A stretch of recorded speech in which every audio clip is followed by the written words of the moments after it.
Imagínense coger un puñado de dados, unos 20 dados, lanzarlos al aire y que todos salgan 5. Sería una forma de explicar lo que es la sincronicidad. Jung lo hacía de otra forma, aseguraba que todos estamos unidos de alguna manera y en circunstancias muy concretas hay procesos mágicos casi que hilan a dos personas.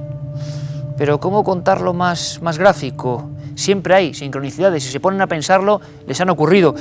Hace tan solo unas fechas la nieve nos impedía emprender la ruta y nos quedábamos prácticamente recluidos en un lugar absolutamente solitario, en el parador de Sigüenza, provincia de Guadalajara. No había visitantes, estábamos casi solos. Había una persona que se acercó, era seguidora del programa y además me dio la mano emocionado porque era nuestro cumpleaños. Habíamos nacido el mismo día y aparte de ser seguidor de Cuarto Milenio, celebrábamos en aquel gran salón solitario nuestro mismo día de nacimiento. Sería una. Recuerdo otras, por ejemplo, una que dio la vuelta al mundo, que tiene que ver con un tema mucho más espinoso.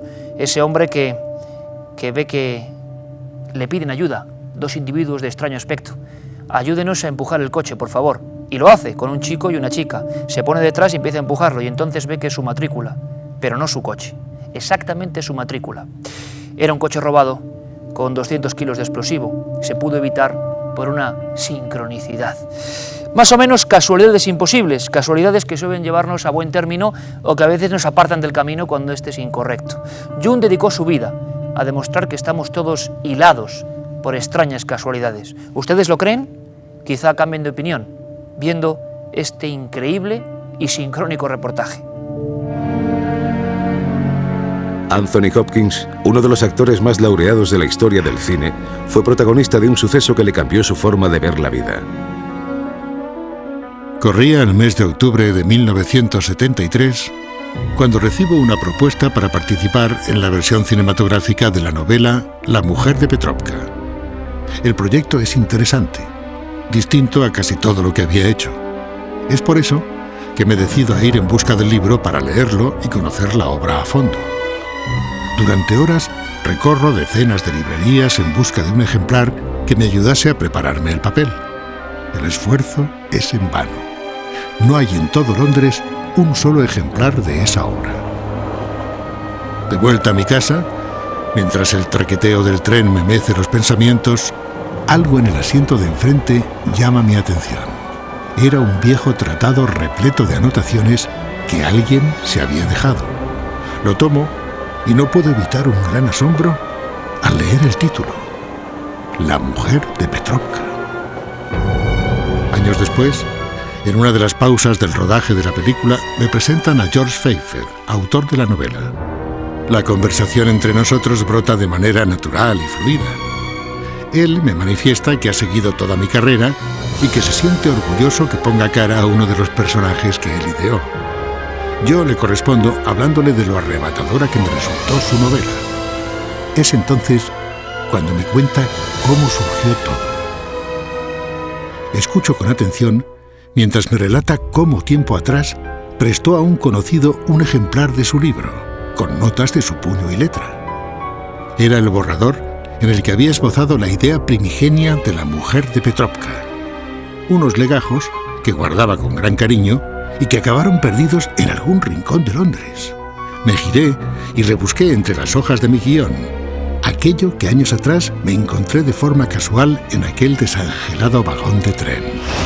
George Pfeiffer no pudo contener la emoción al volver a recuperar el germen de lo que fue su gran obra. Yo, en cambio, a día de hoy, todavía sigo dando vueltas a por qué extraña razón el caprichoso destino quiso que interpretase ese papel.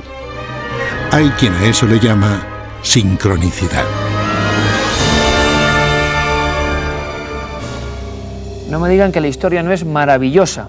Hay un dicho que asegura que algunos libros se encuentran con nosotros, tienen que llegar en cierto momento para cambiarnos la vida y cambiar la vida de quienes los leen después.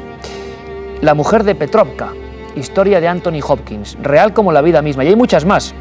Y estoy seguro que muchos amigos, viéndola, han intentado establecer paralelismos con: a mí me pasó una cosa, a mí me ocurrió esto, que luego condujo a esto otro, el extraño mundo de las casualidades, de las probabilidades.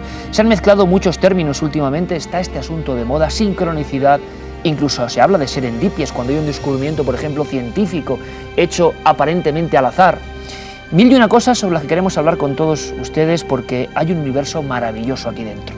Y tenemos dos invitados de excepción, uno de ellos, el doctor en psicología, Manuel Almendro, autor de libros como Psicología Transpersonal y muchos otros.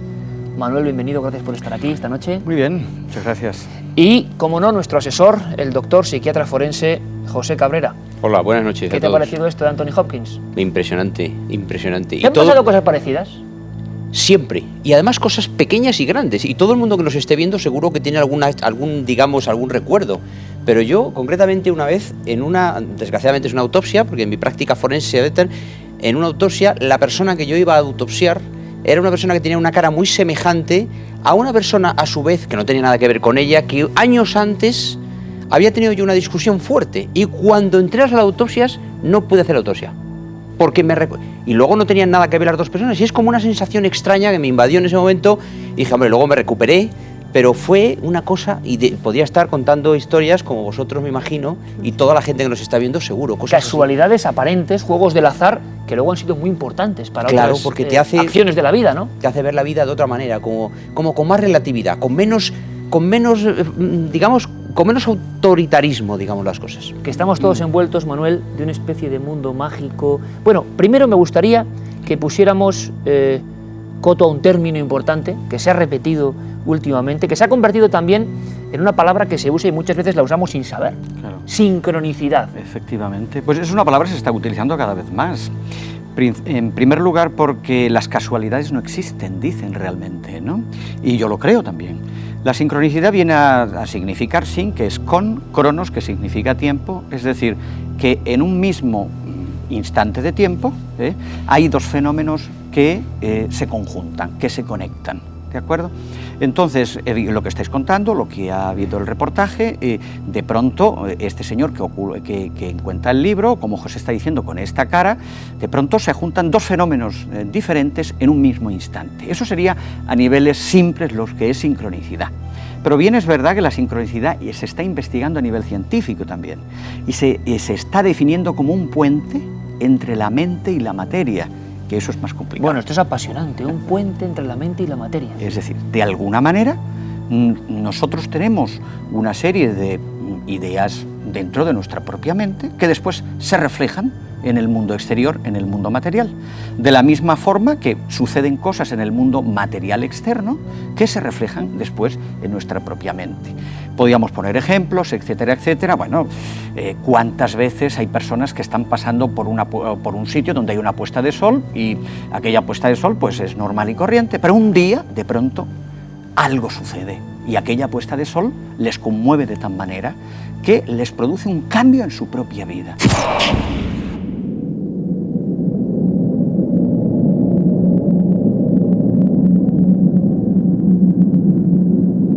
Jung decía que había que prestar atención a estas cosas que nos pasan y que podemos considerar simple azar. Hay gente que no le da ninguna importancia y otra gente que le da quizá excesiva importancia al azar. Es que los dos extremos siempre son malos, pero en cualquier caso los que nos estén viendo y que nos estén escuchando deben saber que todos formamos parte del todo, y el todo significa que mis átomos antes estuvieron en una estrella. Es decir, no es poético decir que los átomos que componen nuestro cuerpo han pululado por el universo, porque todo es un ciclo que se va reconvirtiendo, por lo tanto todos formamos parte del todo. Ahora bien, ese todo que es el universo puede conectarse. Ese es el tema.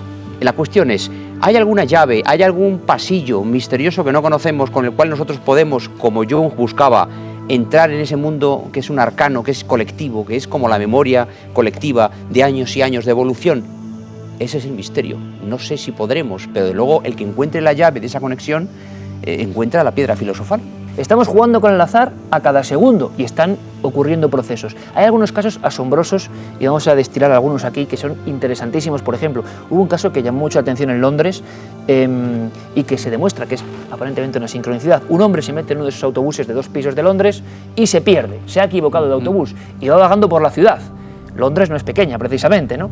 Y descubre al pasar por las calles que de repente, caramba, la casa de mi amiga Eloísa, que hace 20 años que no la veo, compañera, y se decide a bajar en esa parada y a visitarla. La salva porque en ese momento estaba con el gas encendido, un minuto antes había decidido poner fin a su vida, y ese hombre la salva. Ese tipo de cosas que han ocurrido, que marcan la historia, ¿eso qué sería? Manuel, ¿son sincronicidades también? Hay como una llamada en ese caso de una persona a otra, una llamada que no comprendemos, que no es física. ¿Puede ser? Yo creo que en este caso hay una cosa de la que estáis hablando que viene a explicar este asunto, es que la sincronicidad niega el azar. ¿De acuerdo? El azar es que las cosas suceden por azar porque no sabemos por qué. ¿De acuerdo? Y el azar y la necesidad hoy está en crisis. Yo creo que en ese momento la sincronicidad que estamos definiendo es capaz de colocar en conexión las dos mentes. La mente de la persona que está pasando por ese momento, diríamos, de acabar con su vida, y la persona que la va a salvar. Un momento de crisis muy fuerte. Ahí hay una conexión a niveles psíquicos de esas dos personas. De hecho, Einstein, lo sabéis, decía que Dios no juega los dados con nosotros. Efectivamente. Y esa frase, que se ha hecho célebre, significa que aquí hay algo más. Y Einstein era un experto, era un físico y un matemático. Es decir, Dios no juega los dados con nosotros.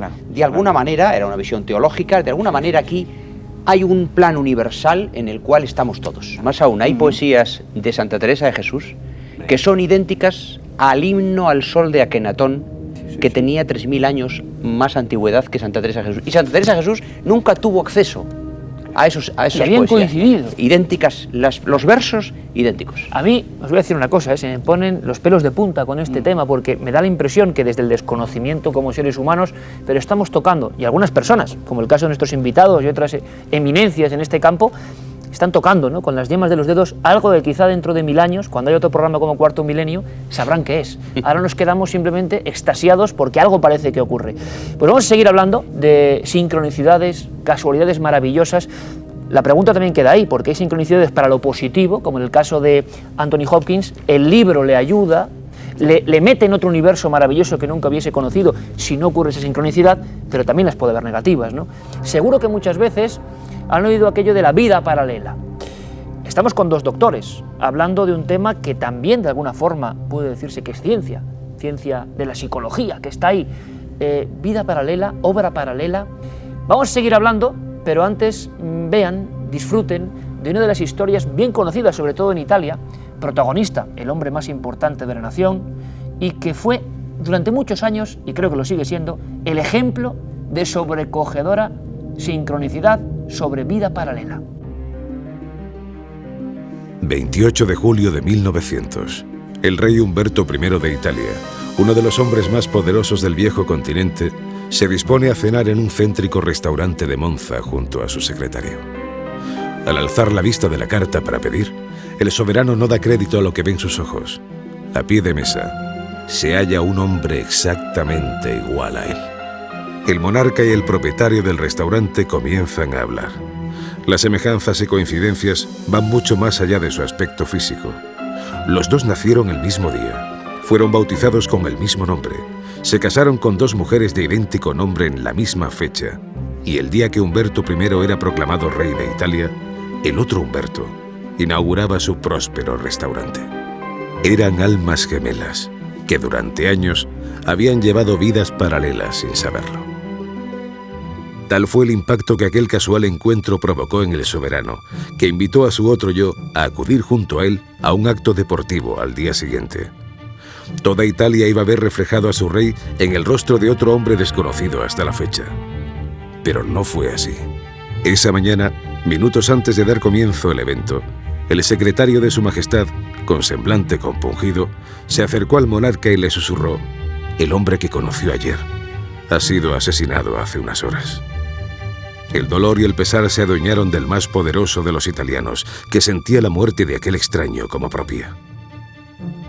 En ese instante, una bala disparada por un anarquista hiere de muerte al monarca, que antes de expirar tiene un último pensamiento. ¡Qué macabra casualidad!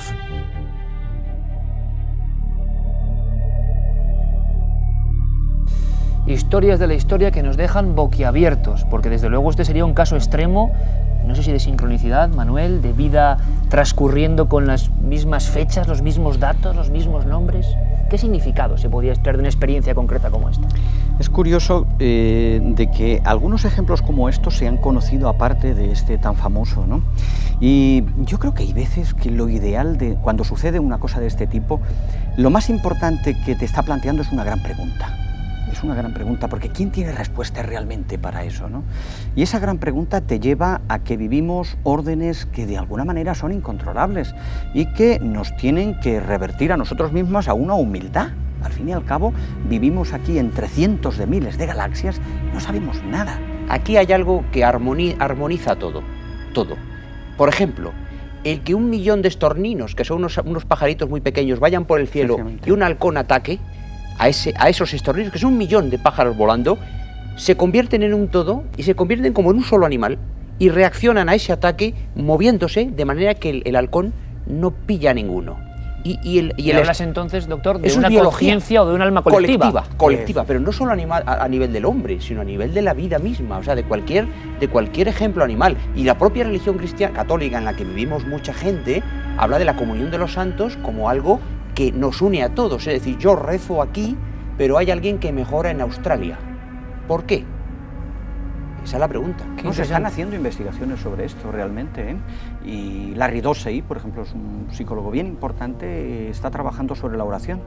Y la oración, el poder de la oración. El poder de la oración, y que produce mejoras en los enfermos en los hospitales. Igual que se ha hecho y se están haciendo investigaciones sobre la meditación. Yo muchas veces, y no os voy a contar porque, bueno, en fin, mucha gente no lo creería evidentemente, pero sobre todo en los momentos, esto os lo pregunto personalmente si tiene alguna explicación, ¿no?